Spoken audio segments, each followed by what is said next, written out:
Welcome back to the third installment of this year's Dragon Ball Dissection December. Oh, yeah, so that title. I guess it's provocative.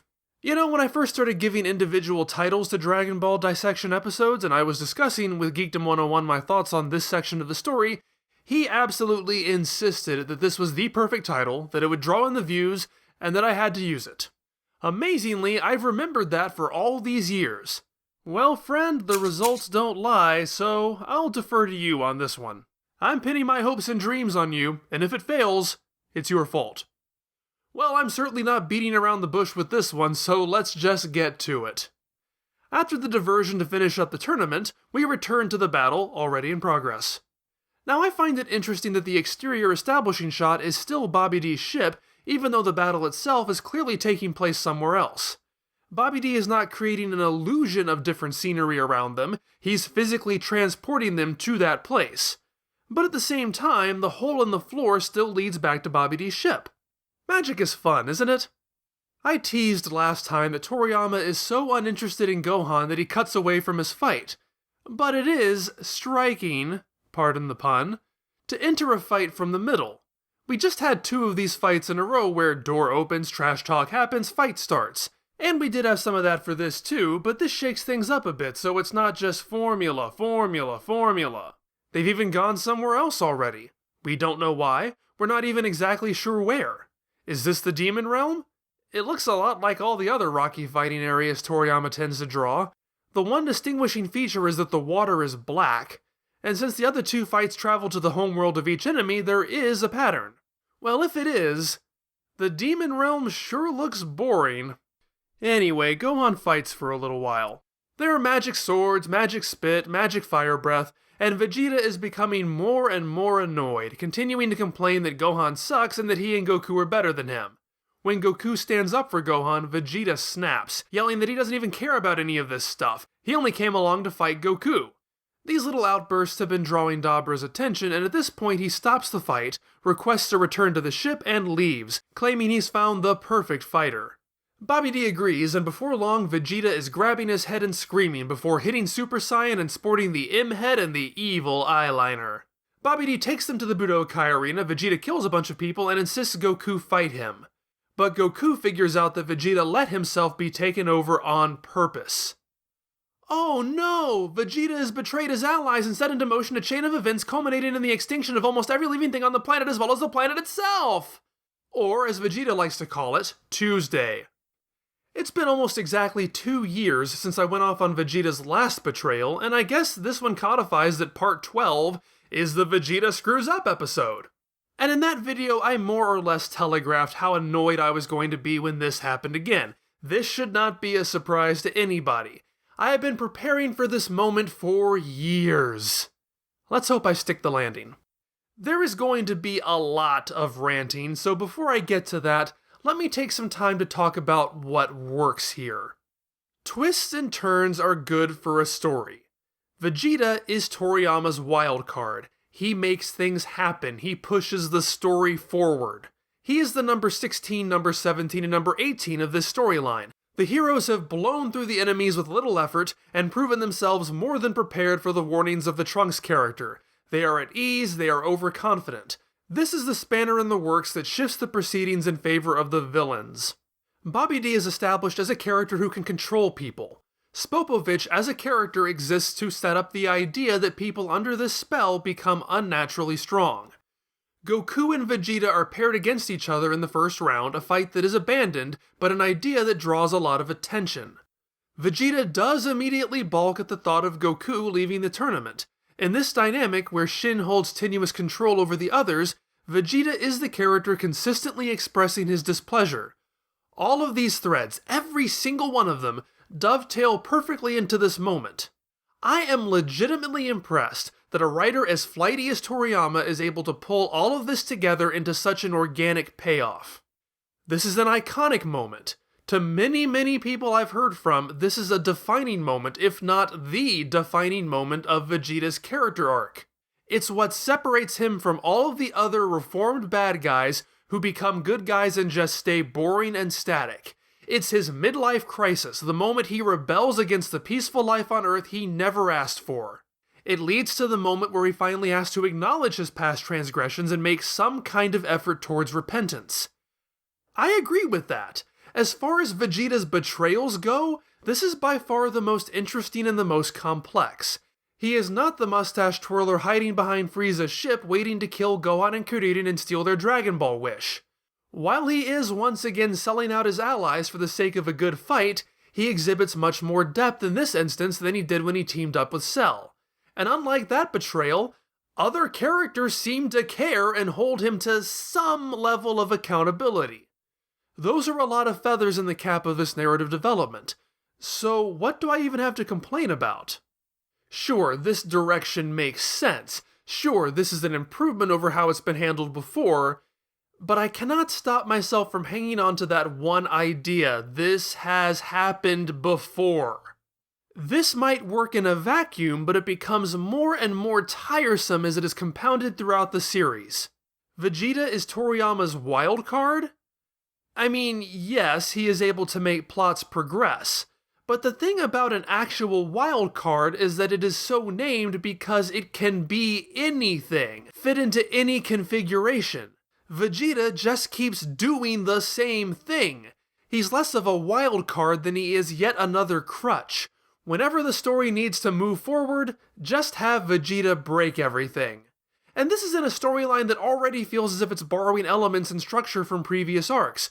More gods thrown on top of more gods. The Herald character who is just a less well-received version of Trunks. Characters acting recklessly rather than logically. Vegeta helping out the villain to further his own goals. We've been here, we've seen this. I see fans, the types of fans who don't follow the manga, who, like the animated version, cut Dragon Ball into 2 parts. And they hold up the main villains. Frieza, Cell, and Majin Buu. Sometimes they'll throw in Piccolo, but the original Piccolo, not the second one. So many times I've seen Vegeta left out entirely. I'm not sure if that's because they combine Saiyan and Frieza into a single arc wherein Frieza is the ultimate villain, or if it's an attempt at whitewashing Vegeta because, hey, he reforms, therefore he retroactively doesn't count as a villain ever. I find that hilarious because in every storyline he is in, even when he is not the main villain, he is just as dangerous and duplicitous as the villains.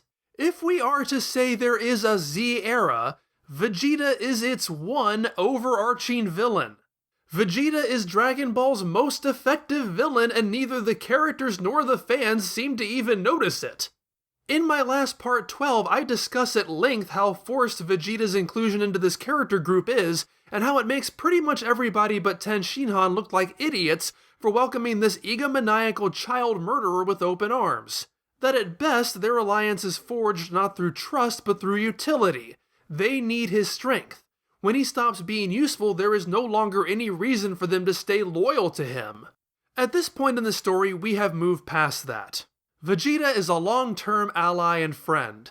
It might not make a whole lot of sense how we got to that point, but we have.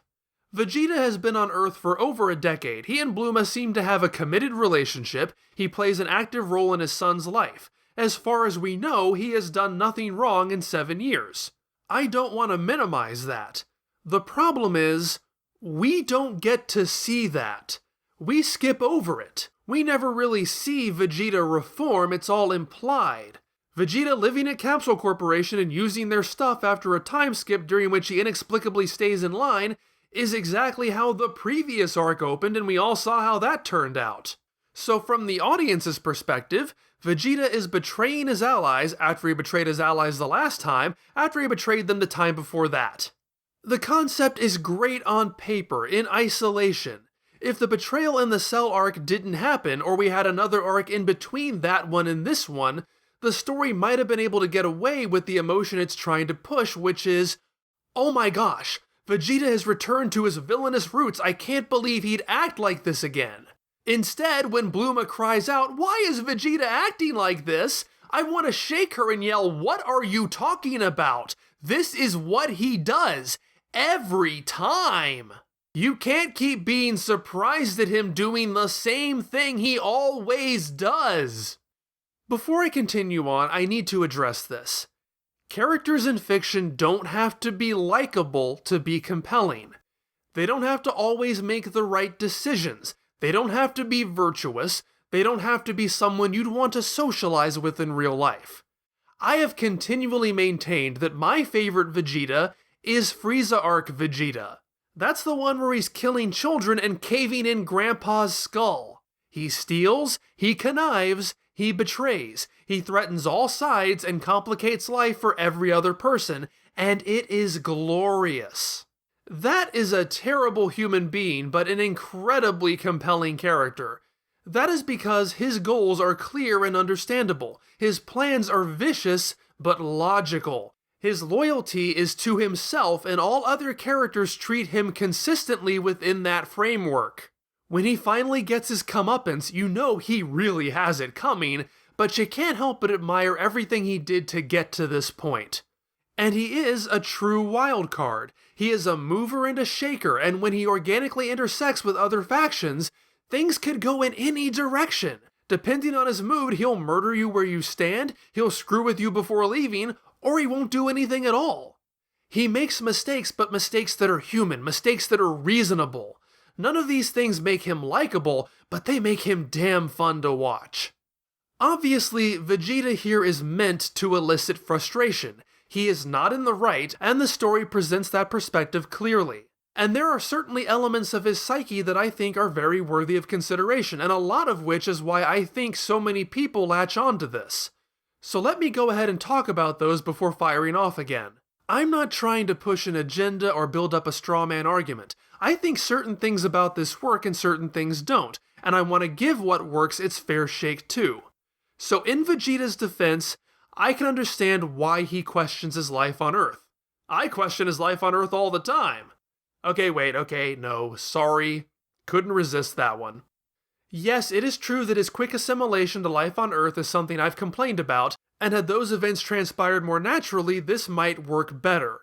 But let's ignore that for now. Let's assume that him not taking over Earth and killing everyone he hates isn't a dubious prospect, or that he couldn't just hop in a spaceship and lord over the remains of Frieza's empire whenever he wanted, or that he couldn't steal the Dragon Radar from the free luxury hotel he's staying at and make himself immortal. Let's assume that he finds himself stranded on Earth with no means of escape or consolidating his power and simply has to make the best of things on Gilligan's Island. Vegeta's life has not panned out the way he wanted. His birthright is stripped from him at an early age. His opportunity to stick it to Frieza is shattered. His belief in his own superiority defines his self-worth. Might makes right. He is mighty, therefore he deserves to conquer planets.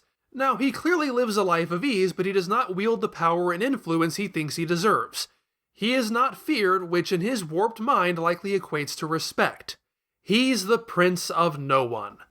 It makes sense that Goku so gets under his skin. This goes all the way back to their first encounter. Vegeta is special, Goku is a reject. Vegeta should be better than Goku, but he's not.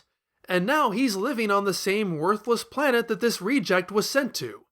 It is a terrible sense of priorities, but from that perspective, totally understandable how that would gnaw at him. He makes it his goal for years to close that gap, but in the end he wins by default when Goku dies. Like with Frieza, that's no victory at all.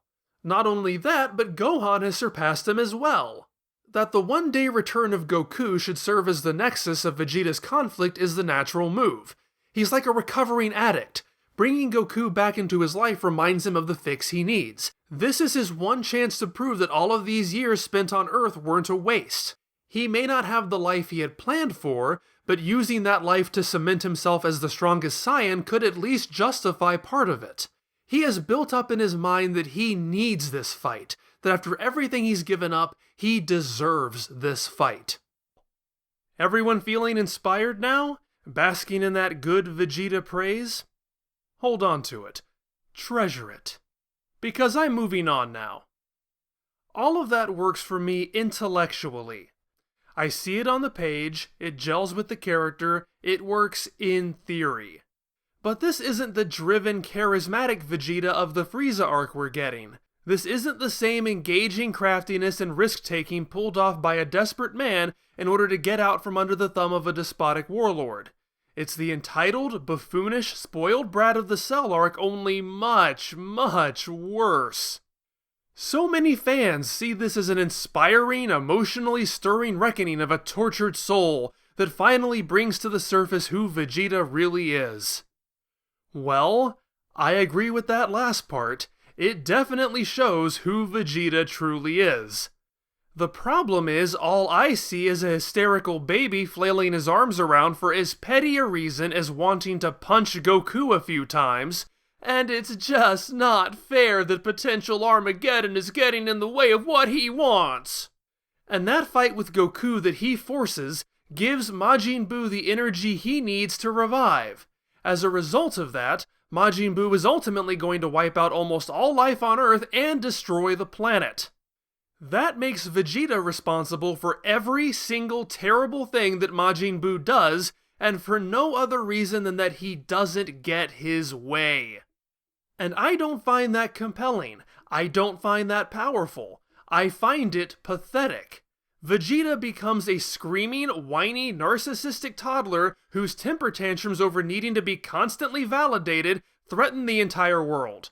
I live in the United States. I've endured 4 years of that, thank you very much, and it turns out that Vegeta's not a very good president. This is supposed to be the reformed Vegeta? This is the highest body count we've ever witnessed him rack up. Despite Goku later asserting that Vegeta did not sell out his love for his family, his second shot comes within a few yards of murdering his own wife.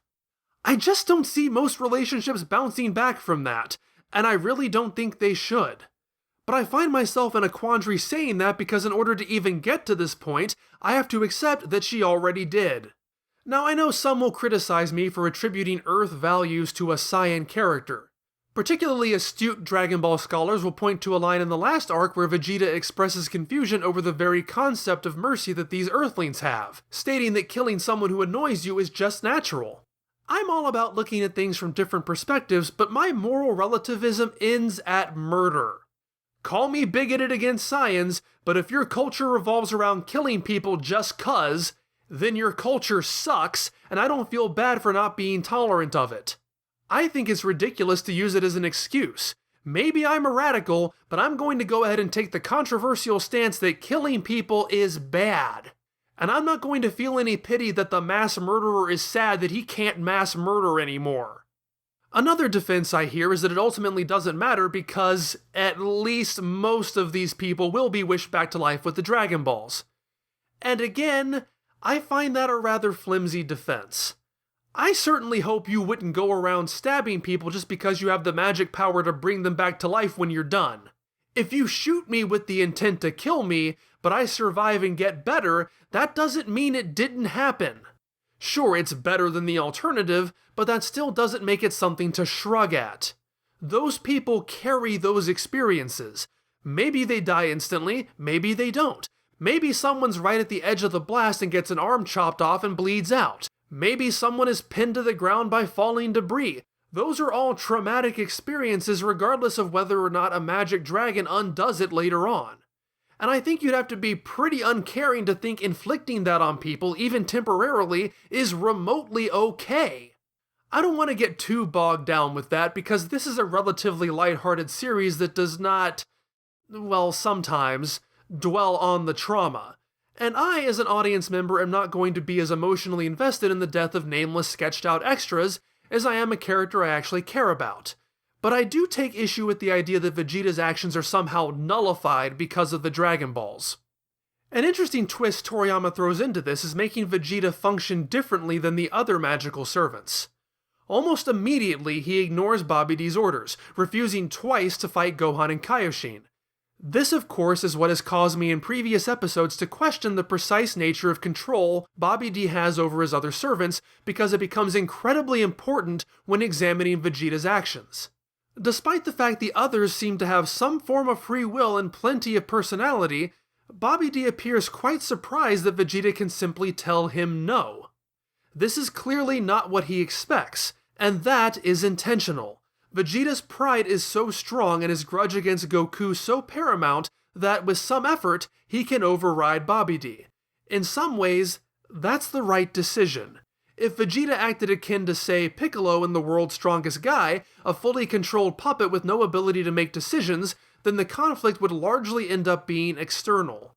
Vegeta wouldn't have a role in it, and he would bear no responsibility for anything he does.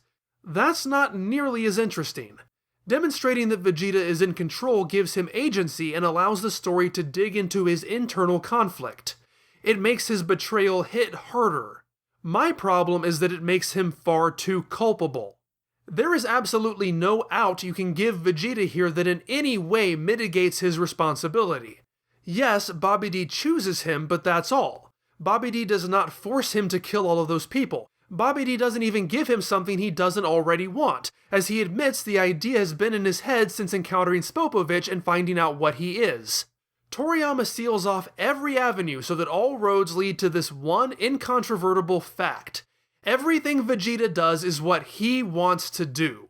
And as far as I'm concerned, that makes him completely irredeemable as a character. You know, assuming he wasn't already. So, making him a mindless zombie is out, but I don't think making him a gleeful serial killer is any better. Maybe I'm crazy, but I feel there could have been some middle ground here. It's why I asked before what exactly is the so-called evil that Bobbidi is able to latch onto, if it is in fact our worst impulses we typically control brought to the surface and made to control us. Part of me thinks that might have been the solution. Keep the idea that Vegeta is regretting the direction of his life. Keep Goku as a catalyst that helps exacerbate that wound. There is a part of him that does want this.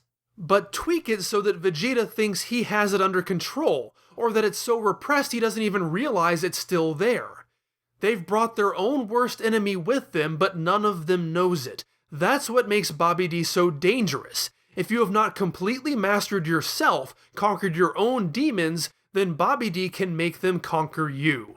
And I'm sure there are plenty of people who have convinced themselves that that's exactly what happens. But the story is absolutely clear on the fact that Vegeta is in complete control of his actions. When he gets tired of being evil, he simply chooses to stop. He carries the mark of servitude to Bobbidi until the very end, and everything he does is exactly what he wants to do, be it killing innocent people or sacrificing his own life. But in making these few tweaks, you still get the pathos. You still get the culmination of his journey. You can still have Vegeta fight against the control, except that rather than the control being the exception, the resistance is. You still get Goku appealing to his better nature, you still get the eventual sacrifice as Vegeta would rightly take blame for what happens, as a better man would never have been susceptible to this in the first place. But you have a much more convincing redemptive arc because while Vegeta is to blame, he doesn't actively choose it or control it. And more importantly, Vegeta wouldn't come off as this petulant, petty baby who stamps his feet because he can't get his way. The way it's written, I feel, only works if this is the actual end for Vegeta, if his journey is ultimately one of failure, capped by one feeble and pointless redemptive act. That would be powerful, akin to Bardock's demise, and it's obviously not where this story is going. So instead, we get Vegeta committing these exceptionally heinous acts, again, and coming out of it with no real long-term consequences. Again. The fact of the matter is, this is the point where I pretty much throw up my hands in disgust. I am tired of it. I am tired of this sociopathic nightmare continuing to make the same mistakes. I'm tired of his enabling support group continuing to largely look the other way. I'm tired of there being no way to move a Dragon Ball plot along without Vegeta drunkenly stumbling in and breaking things. So yes, there is some genuine poignancy to wring out of this situation, which we'll eventually get to when Vegeta does make some actual effort to atone for this. But honestly, I just have a very difficult time giving a rat's ass by then. Vegeta ends up being absent for a large section of this story arc, and to be honest, I never miss him. If any of you are still around at this point, I just have to say it feels so good to finally get that off my chest. Christmas came early for me. Thank you for watching. I hope you're continuing to enjoy Dragon Ball Dissection December. Christmas can come early for you too, or at least Christmas Day's video if you're in the $10 and up Patreon tier. I greatly appreciate any donation you can make. Next time, we'll be continuing our look at the Majin Buu arc and actually, finally, get to meet Majin Buu. See you next time!